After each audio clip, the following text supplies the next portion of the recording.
Magandang araw sa lahat, welcome po ulit dito sa atin channel ang Biyahe y Komida. Maraming salamat sa lahat ng nag-subscribe indeed. Punta tayo sa ating topic, February 7, 2026.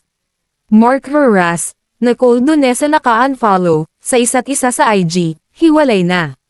Matapos ang viral video na umiiyak, may panibagong pinag-uusapan ang mga Marites tungkol kay Mark Herras.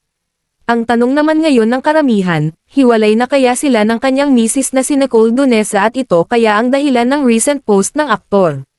Napansin kasi ng eagle-eyed netizens na naka-unfollow na sa isa't isa ang mag-asawa sa Instagram. Syempre, chinek ng bandra ito at nakumpirma na wala na nga sila sa following list ng sarili nilang account. Bago mapansing nag-unfollow, nag-post si Mark ng isang short video sa SOCMED na makikita siyang tila balisa at umiiyak. May caption pa nga itong, kulong sa sistema. Sa isang bahagi ng IG reel ay makikitang nagyoyosis ang aktor na sinundan nga ng pag-iyak, habang nakaupo at tila nakasandal sa pader.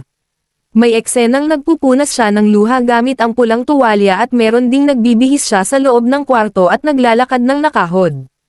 Hindi malinaw kung ano ang nais ipahiwatig ng aktor sa nasabing video pero mukhang may matindi siyang pinagdaanang problema. Sa comment section, bumuhos ang mensahe ng pakikisimpatya kay Mark, kabilang na ang mga kaibigan niya sa showbiz. Matatandaan noong 2019 nang unang magkakilala sina Mark at Nicole sa set ng Bihag.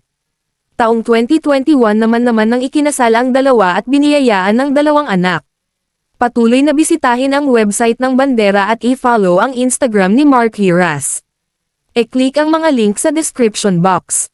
At yan ang ating latest showbiz chika update for today. Huwag kalimutan mag-subscribe, i-click ang notification bell for more showbiz chika updates at suportahan po ang ating Facebook page. Maraming salamat sa lahat ng nag-subscribe indeed, magandang buhay sa lahat, adios.